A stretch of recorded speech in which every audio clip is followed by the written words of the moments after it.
তোর এত বড় সাহস, তুই আমার বয়ফ্রেন্ডের সাথে এভাবে হাত ধরে হাঁটতে যাই? তোর এত বড় সাহস কি করে আসলো? কি করে আসলো? মোনা, তোমার কত বড় সাহস, তুমি আমার সামনে ওর গায়ে হাত তুলছো? তোমার কোনো আইডিয়া আছে তুমি কার গায়ে হাত তুলছো? ওকে যে তুমি থাপ্পড়টা মারছো, এটার জন্য কিন্তু তোমাকে আরো 10টা থাপ্পড় বসায় দিতে পারি। আলিফ, তুমি এই সামান্য একটা মেয়ের জন্য তুমি তোমার গার্লফ্রেন্ডকে মারতে চাচ্ছ? হ্যাঁ, এই যে আপু, আপনি আমাকে চিনেন না জানেন না, এমনিতে হুট করে আমাকে থাপ্পড় দিয়ে দিলেন। আপনি জানেন আমি ওনার কে হই? এই, কে হস বা না হস সেটা আমার দেখার বিষয় না। সব থেকে বড় কথা হচ্ছে তোর স্পর্ধা কি করে হলো আমার বয়ফ্রেন্ডের হাত ধরে তার রাস্তায় হাঁটা? এই, তুই জানিস ওর সাথে আমার কত দিনের সম্পর্ক? 4 বছরে আমরা সম্পর্কে আছি। আমরা কিছুদিন পর বিয়ে করব, আর তুই আমাদের সম্পর্ক নষ্ট করতে আসছিস?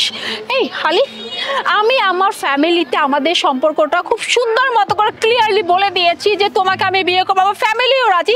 আর এর মাঝে তুমি এরকম একটা রাস্তার মেয়েকে নিয়ে তুমি আমাকে চিট করলে? আচ্ছা, তাহলে আপনি ওর গার্লফ্রেন্ড তাই না? যাক, ভালোই হলো, আপনার আসল রূপটা তো দেখতে পারলো। নয়তো এরকম একটা মেয়ের সাথে বিয়ের পরে কিভাবে ও সংসার করতে, আমি তো এটাই বুঝতে পারতেছি না। আহা মোনা, কার সাথে কথা বলে তুই সময় নষ্ট করছিস বলতো? আর এই ছেলে তো যোগ্যতা না, বুঝতে পেরেছিস? তুই অনেক সুন্দর, আর তোর সাথে তো মানুষ লাইন ধরে থাকে, সব ছেলে তোকে পছন্দ করে। আর তাছাড়া আমি তোর বয়ফ্রেন্ড আছি তো, নাকি? দেখলি তো, এটা নাকি ওর বয়ফ্রেন্ড, আর এই মেয়েকে তুই বিয়ে করতে চাচ্ছিলি? ছি ছি, তোর মতো 2 টাকার মেয়ে আমাকে ছি বললো? তোরে তো আমি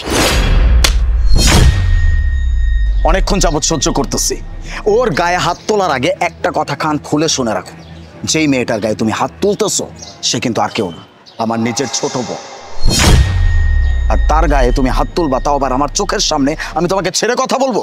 আর আমাকে যে তুমি এতগুলো ব্লেম দিচ্ছ যে আমি তোমাকে ঠকাচ্ছি, তাহলে তুমি কি করতেছো?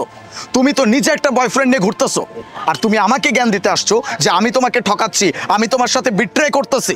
শোনো, তোমার মতো মেয়ের সাথে আমি আর কোনো সম্পর্ক রাখবো না, কারণ আমি তোমাকে চিট করি নাই, তুমি আমাকে চিট করতেছো।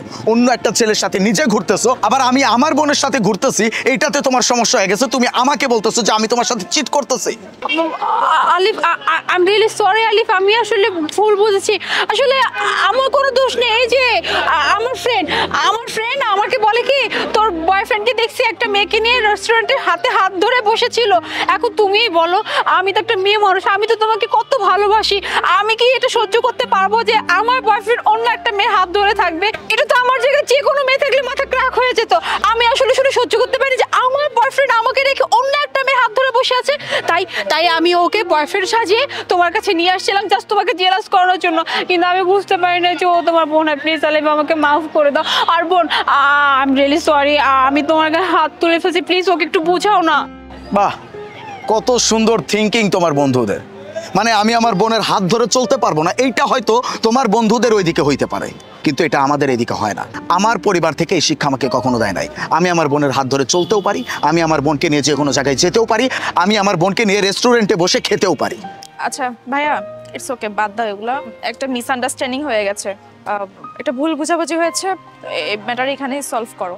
আচ্ছা ভাইয়া, আসলে ভুলটা আমারই হয়েছে, আমাকে মাফ করে দেবেন। আমি আসলে বুঝতে পারি নাই, আমি জানতাম না যে এইটা আপনার বোন। আমি মনে করেছি হয়তো আপনি অন্য মেয়ের সাথে ঘুরতেছেন, এই জন্য আমি কথাগুলো ওকে বলেছি, এই আর কি। ঠিক আছে, বাসায় যাও, আমি বাসায় গিয়ে তোমার সাথে ফোনে কথা বলে চল।